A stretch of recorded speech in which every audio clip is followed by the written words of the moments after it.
Hey guys, this is our last YouTube lecture of the semester. Thank you for hanging in there with me on this online journey, and I hope that everyone is doing as well as possible today. Announcement, your writer's statement draft is due on Blackboard, and between now and Friday, give peer review to 2 classmates on that writer's statement. Make sure that 2 of your classmates have all of the parts that they need, and make sure that everybody who uploaded gets some feedback. Objectives, we're going to look at a final portfolio template. We're going to discuss how to look at my feedback on your unit projects and choose what to revise. And we're going to discuss proofreading strategies. So this is all in the service of prepping you for turning in your final portfolio. The final portfolio, like I said last week, is what we do instead of a final in this class. So I want to make sure that everyone feels ready to turn that in next week. So the first thing is this template. I made a template for my classes last semester and it seemed to be really useful. So I'm going to put this up under the announcements section on Blackboard, and then you can just download it and use it if you want. So what I wrote in red is this is a template for your final portfolio. You can download it and paste all of your projects into this document if you'd like. If you paste your unit projects into this document, please delete my directions before you submit. So basically, if you use this to make sure that you have all of the parts, just delete everything that I've written so that it looks like you didn't use the template, essentially. So on the first page, so your portfolio starts with your writer's statement, which is what you've been working on. So on the first page, paste your writer's statement here, at least 750 words. It should include the answers to those 3 questions that we talked about last week.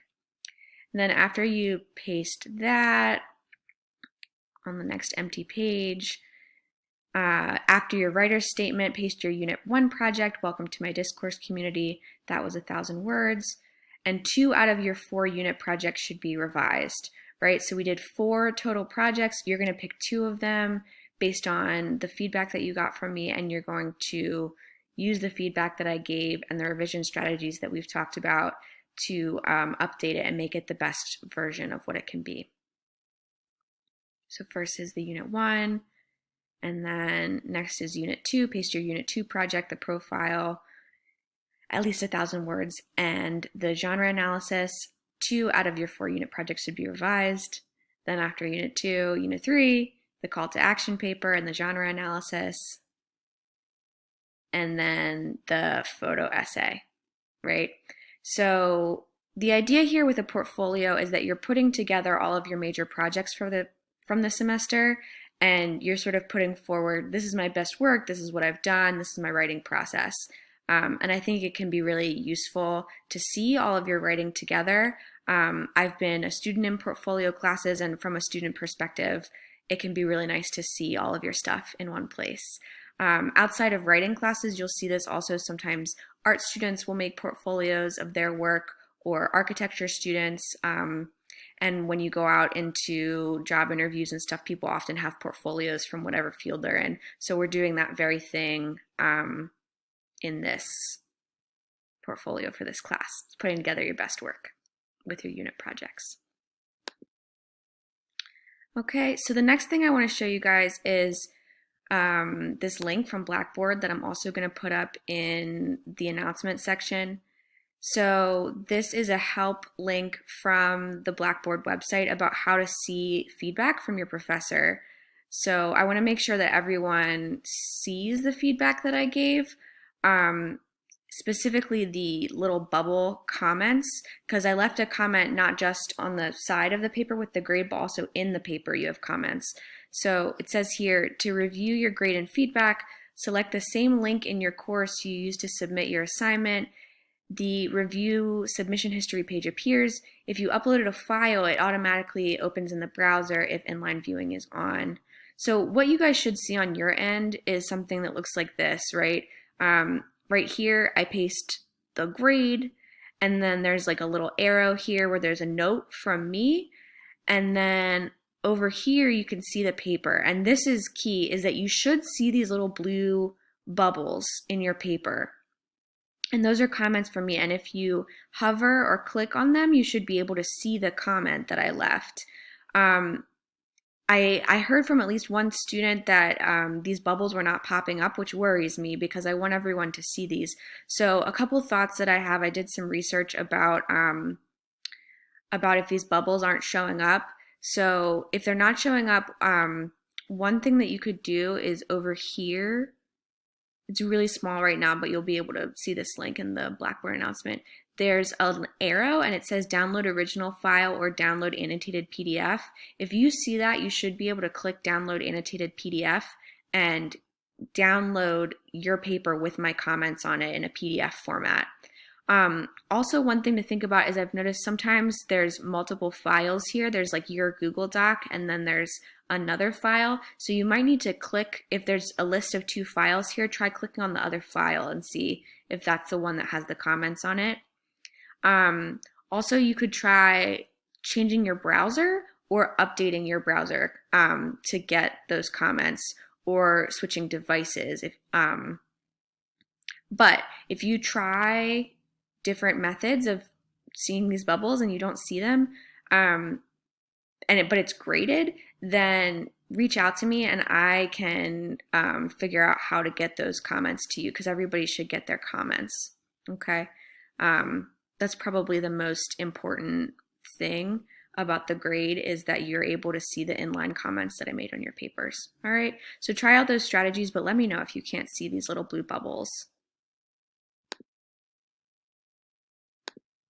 Okay, so you may be asking yourself, okay, I've done 4 unit projects, which 2 of them should I revise?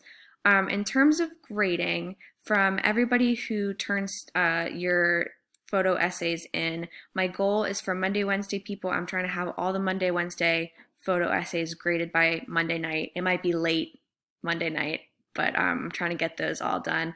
And then for Tuesday people, I'm trying to have all of your photo essays due by Tuesday night, so that you can have a week to work on the photo essay between getting your feedback and when the final portfolio is due, if you choose to revise it.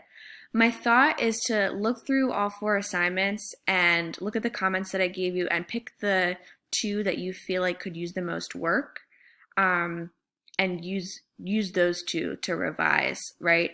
If you feel like you're not sure which ones to pick, send me an email and I can kind of look through the feedback that I gave you and help you decide.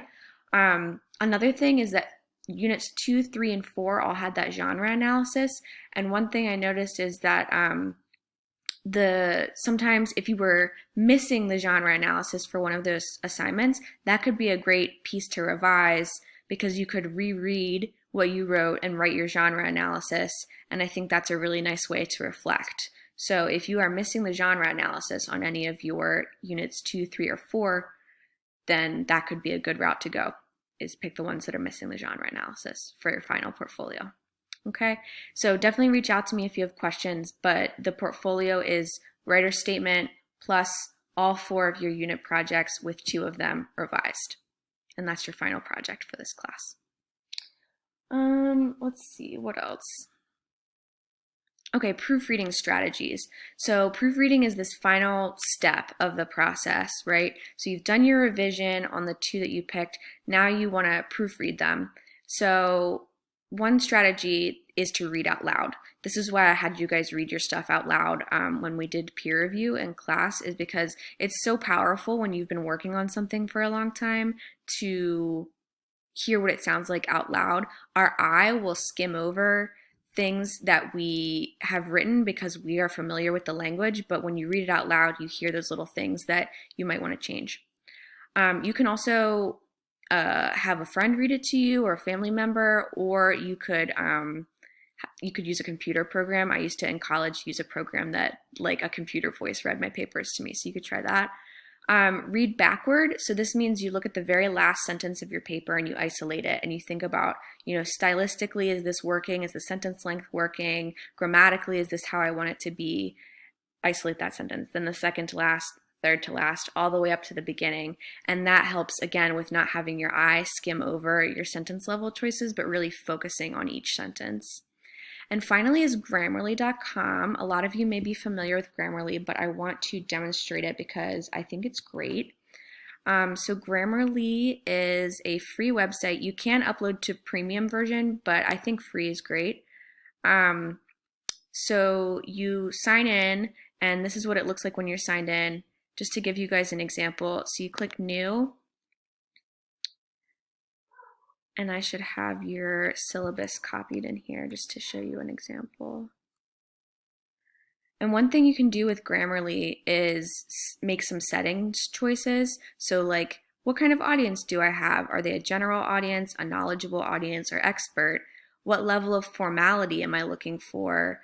What's the domain? This is kind of hard to see, but it says academic, business, general, technical, casual, creative. What's your tone and what's your intent? So you can change these settings around if you want to. And then it wants me to buy premium, but I will not. And then it tells you places where you could make changes at the sentence level. So it's always a choice, right? And like in your syllabus, I should have put a space here between 6 p.m. So if I like that change, bam, it'll make it for me.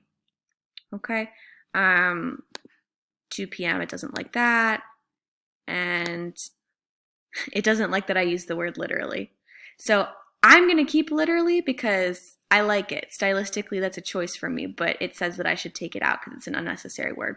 So I love Grammarly because it sort of automates the stylistic choices for you, but still puts you in the driver's seat and lets you make decisions about what you want to keep and what you want to take out at the sentence level.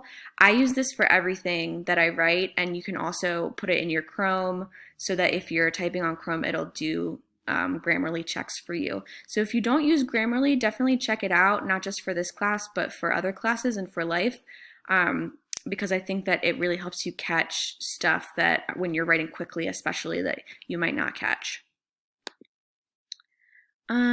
Okay, and then next steps.